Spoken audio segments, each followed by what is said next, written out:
Hello one and all, this is Luckless Lovelocks. Welcome back to Dark Souls 3 and this appendix to Ashes of Ariandel. Kind of a video between Ashes and the Ringed City, which I'll be starting up soon. I just wanted to talk a bit about the story and the lore from Ashes of Ariandel. I've watched some Vati videos, and I highly suggest you watch his stuff to get the real thing. This is just a summary, and I'm trying to leave like conjecture out of this, just kind of showing you some things that I learned that shed some light on what's going on in the painted world and how it connects to some of the stuff in, well, lack of a better term, our world, the real world. So there is a parallel between our world and the painted world that we just left. And that's why I'm here at the Untented Graves, because just like, kind of like as the flame fades and the outside world falls to darkness and has to be rekindled, the painted world falls to rot and has to be burnt in order to create a new painting or a new world. So what I'm going to do is I'm going to travel around and kind of show you some things that I think are interesting, and I'll let you guys decide for yourselves, you know, what it all means, because that's what Dark Souls is really all about. There's pieces that are given to us, and the meaning you get from them it's really up to you. You can put them together in whatever way you want to gain meaning for yourself. So I'm just going to kind of travel these different areas and talk about some different things. So yeah, we could take a look at the rot. This is kind of like where it's at its strongest. Down here. You can see the world rotting away.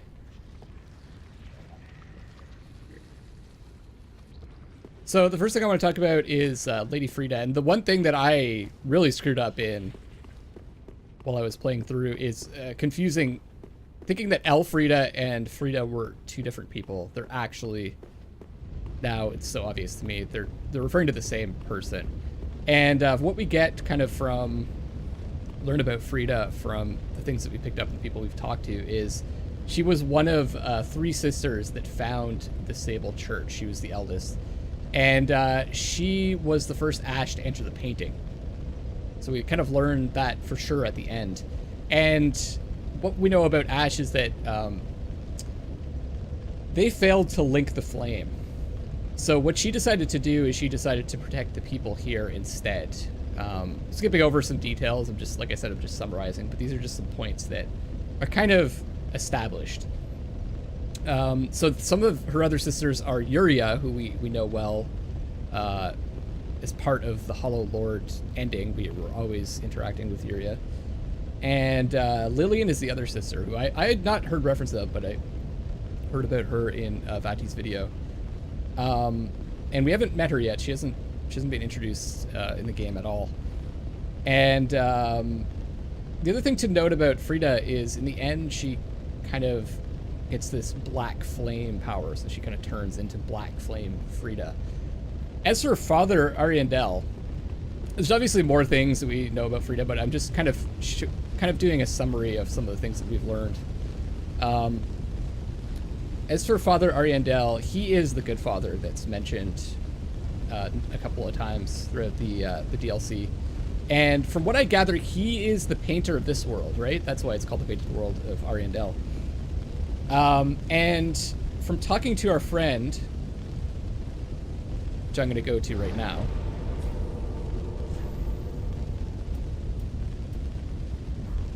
in the Corvian settlement,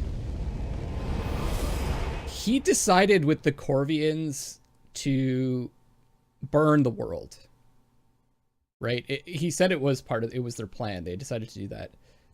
And Frida did something to change his mind, it seems, or perverted his intents at least.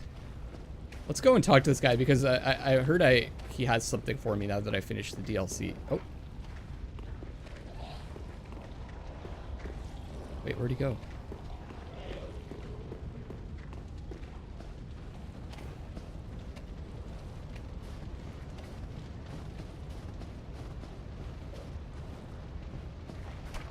I don't really want to kill these guys.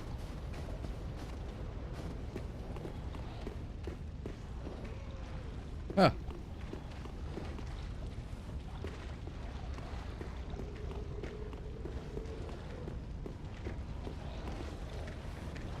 Oh, there he is. Oh, my, thank you. I can hear the crackling from here. The sound of my home. The painting of Ariandel. Burning away. Oh my god, a 10-8 slab, that's awesome. When the world rots, we set it afire for the sake of the next world. It's the one thing we do right, unlike those fools on the outside. So once again, we hear that once the world rots, they burn it, and like he seems to. So remember, if you guys are familiar with the painted world from Dark Souls 1, there's these Corbian, these crow-like people. I'm assuming that's the same people as these Corbians, just, you know, better graphics, or they've evolved over time or something like that. They look a bit different. And I'm going to talk about that structure in a little bit. But once again, he talks about how the painted worlds rot and they have to burn it away. And he talks about, unlike the fools in the outside worlds, he's talking about our world, right? How we have not rekindled the flame. So Father Ariandel, and also he flagellates himself to produce blood to feed something. I could guess what that is, but I'm trying to stick to just like what we know for sure. Remember, he asks Frida to bring him his flail, and it's so funny, when I was watching someone else play through the DLC, I was watching Man vs. Game play through it finally because I had finished it. I could hear the flailing inside of the church, and I had no idea what the sound was at the time, but now it all makes sense. So the other really interesting character in this DLC, which I'm going to travel to, is the child. So the child is going to be, is obviously the painter of the next painted world. And there's something really interesting about the child that I did not notice. I mean, aside from the pale skin, the long hair, I did not notice this at all. And this is actually the first time I'm checking this out in the game, so it should be interesting. See if we can get a good look at it. Do I have...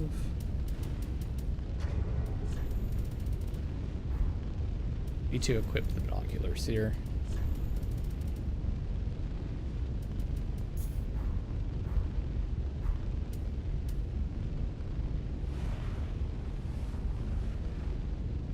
Her feet are scaled.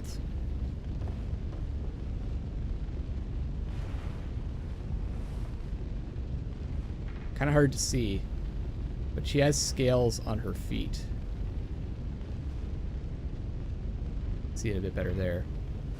And also, maybe I can, is the best way to see it.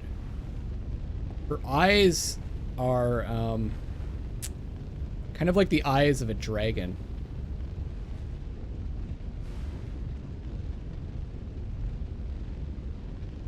So, what's there's no tail though, as far as I can tell, but kind of reminds you of someone else, right? I'll let you decide for yourselves who that might be.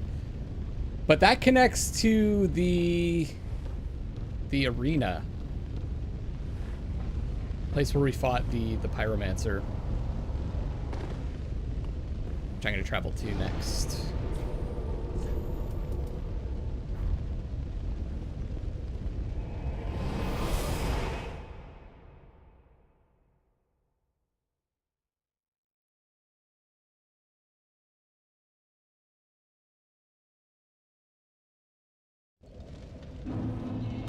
The arena looks like the place where you fight Priscilla in the painted world of Ariamis. So, take that for what you will. I think it draws some pretty obvious conclusions, but I'll let you guys decide for yourselves. There's one of the other major characters is Wilhelm, who is a servant of Lady Frida, and he's he kind of prevents us from getting to the child, right? We have to kill him to get to her. So seems to be guarding the child for Lady Frida, because she's the one that will paint the next world, and Frida seems to be happy in this world, happy the way it is, doesn't want it to change. Or I don't know. I don't want to try to guess what her motives are, because it's not really 100% clear why she's doing what she's doing. Another major character is Uncle Gale, who is a slave knight. We know that from the equipment that we get, I think. Slave knight armor. Armor issued to slave knights. The fine craftsmanship made this a symbol of honor. Long ago, only the undead served as slave knights, warriors used as fodder in the bleakest of battles. They grew decrepit, their skin charred black, and their bones twisted. Eventually, they went outright mad, but were never relieved from duty. And another thing that we know about Uncle Gale, and it's not, I don't think it's actually supposed to be an uncle of the child. It's just more of like a honorific title. But we did get a spell, I think. I haven't actually read it, so it's going to be interesting to read this. Lost Way of White Miracle launches a white discus, which slices into foes and returns to its conjurer. Long ago, when the imprints left by the gods were still deep, miracles of the Way of White existed alongside Orioles. Those who yearned for the long-lost Orioles fully believed that they would return one day. All right, then I'm not really convinced. I thought that had some lore implications for Gale, but there was some kind of like hints that maybe he followed the Way of the White. But more to come about him later on. Another major character that's mentioned is Sullivan, who was born here but never experienced loss. And what his role is in this world, I don't really know. They don't really make any concrete observations about it, just that he left. And so not really sure what he did while he was here. Another major character that's mentioned is the Mother of the Forlorn, which is a big question mark in this DLC, but I don't know. I'll let you guys decide who that might be. There's a few different options, but nothing's like really definite, I'd say, in this DLC. Just that she's mentioned. And speaking of the Forlorn, I'll come back to kind of my point that I made earlier in the DLC, that they're, forlorn means pitifully sad and abandoned or lonely, of an aim or endeavor unlikely to succeed or be fulfilled, hopeless. So we saw that in a lot of the people that were here. The Millwood Knights, who were the sworn enemies of the Abyss Dragon, lost their forest, lost thoughts of their enemy, envisioned a cold, brittle wood. The Farron followers, hunted warriors of Farron that fell into the abyss. When Farron and its watchers fell to ruin, they wandered as a pack of hollows, aimlessly wandering around. So just to wrap things up, let's travel back to confrontation, final confrontation, the place of the final confrontation. It seems like Lady Frida convinced Father Ariandel to disrupt this cycle, to not burn the painted world, to just let it rot. And that kind of mirrors the cycle the thing that's going on in the real world, right? The Prince of Lothric seems to refuse to take his place as a Lord of Cinder, and he just wants to let the world die or fall to darkness. The Corvians do want us to continue the cycle. We saw that from talking to that fine gentleman again. They want us to burn the painting so the child can paint a new one. But it seemed like Frida or Elfrida's control over Ariandel was repressing them, right? The Corvian knights were killing their own kind in order to prevent them from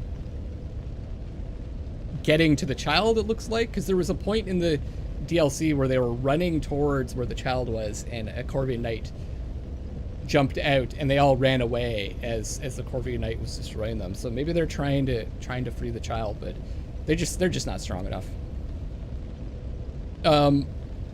And there was I think there was some dialogue that I missed while I was not recording, and I walked up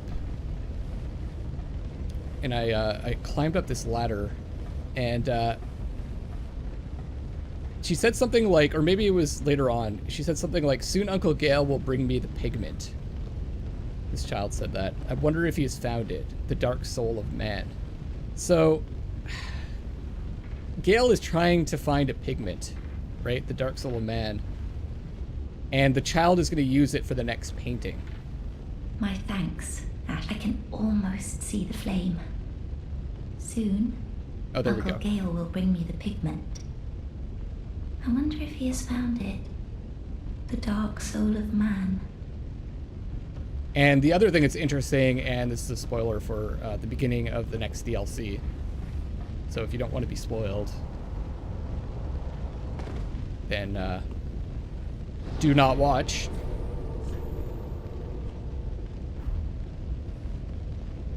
The one thing I did notice just at the beginning was that Gale is there at the beginning, and his phantom is here. I wonder if it is still here. Shoot, yeah. This is Gale, right? Pointing us down and saying, it says take the plunge. And this is the dreg heap, right?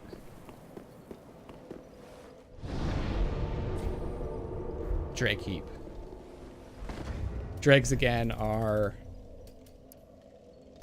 dregs are the heaviest things within the human body and will sink to the lowest depths imaginable, where they become the shackles that bind this world.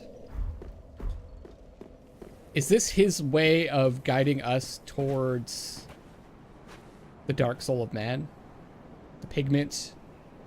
So is that going to play a part in the next DLC? I guess we'll find out. This is Luckless Lovelocks, signing out for now. Hope you enjoyed this, and I'm going to start up the next DLC on the next video. I love you all.